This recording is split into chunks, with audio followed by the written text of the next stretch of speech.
At this point in the research process, you have done several steps. First of all, you have determined the research question.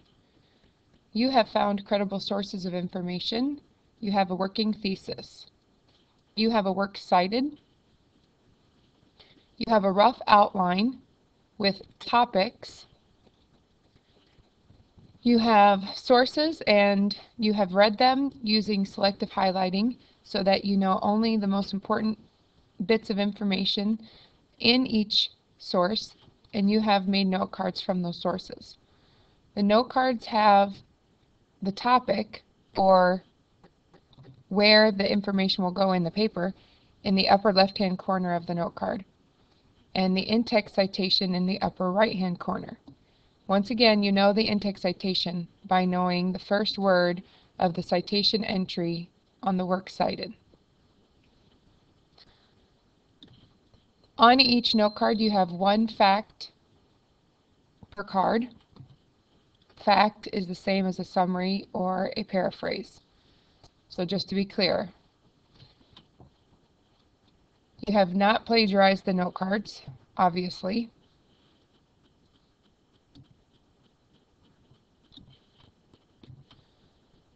At this point, you should make sure that you have enough information for each of your topics on your outline. If you found that you need to make some adjustments in the thesis statement or the topics, you would do that now.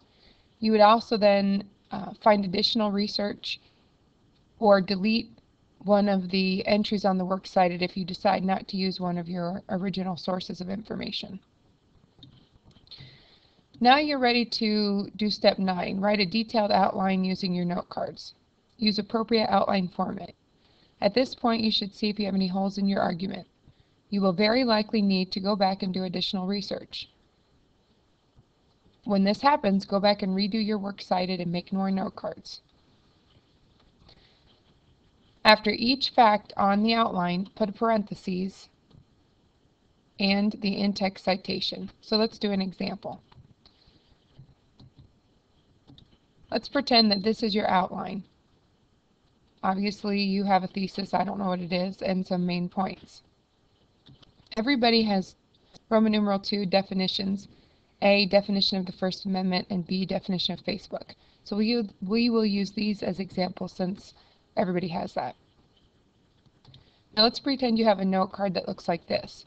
The definition of the First Amendment is in the upper left-hand corner as the topic. First is the in-text citation, because this paraphrase came from the article, The First Amendment Explained. And your paraphrase might sound like this. The First Amendment, freedom of speech, prevents the government from making laws that restrict what citizens can say or that punish citizens for their opinions. Now, you want to get this piece of information from the note card onto the outline. So you find the place in the outline where that piece of information would go. Obviously, for us, it's going to be the same as the topic you put in the upper left-hand corner of the note card, definition of the First Amendment. So all you have to do is go to A and tab over, push return and tab over, and that will give you the place where you're going to type that fact from that card. Now the only problem is, in outlining format, you have Roman numeral, capital letter, then Arabic numeral. That means like regular number 1. Obviously, Microsoft Word isn't giving us a regular number 1, so we have to do it ourselves. Right-click after you push the tab in, click Numbering, go down to Define New Number Format, Number Style. You want 1, 2, 3. Font, Times New Roman.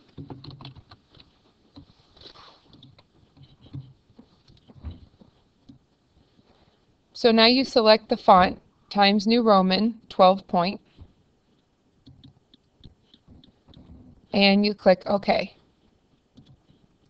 Now you'll be able to see that the little I changed to a regular number 1. That's probably the hardest part of the entire assignment, is getting the formatting right. Roman numeral, capital letter, regular number. Now you take the information from the card and you type it right there under the number 1.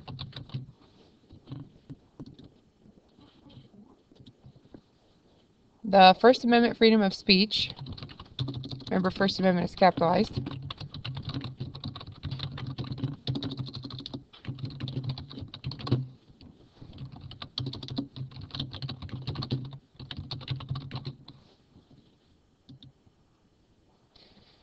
prevents the government from making laws that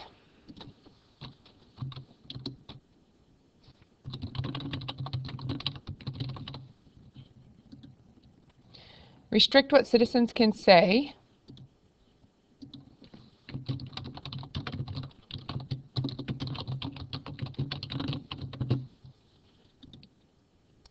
or that punish citizens for their opinions.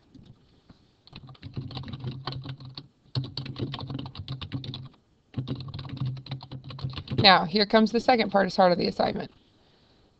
After you type the fact from the note card, or the paraphrase or the summary, whatever's on there, you have to put your in-text citation in parentheses after that fact.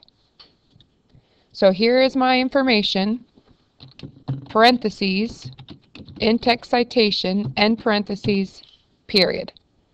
If you do not have a sentence outline, meaning that all the points on the outline are not sentences, then you don't need to put a period here. Duh. But if you are writing sentences, the period, or when you write sentences, the period has to go after this parentheses. It cannot go here. It has to go here. It's a very common mistake that people make. Make sure your period comes after the end parentheses. So, piece of information from the card, parentheses, in-text citation, end parentheses, and then comes the end punctuation, like the period.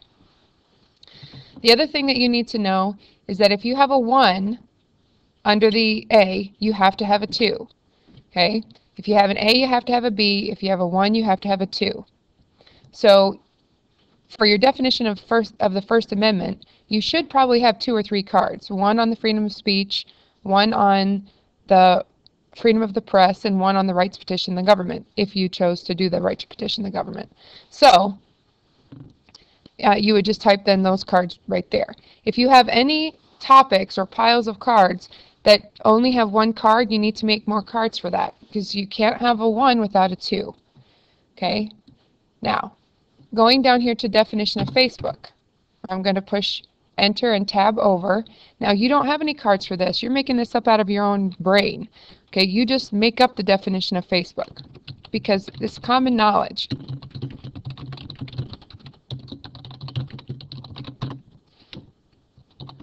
Now, if you have a 1, you have to have a 2.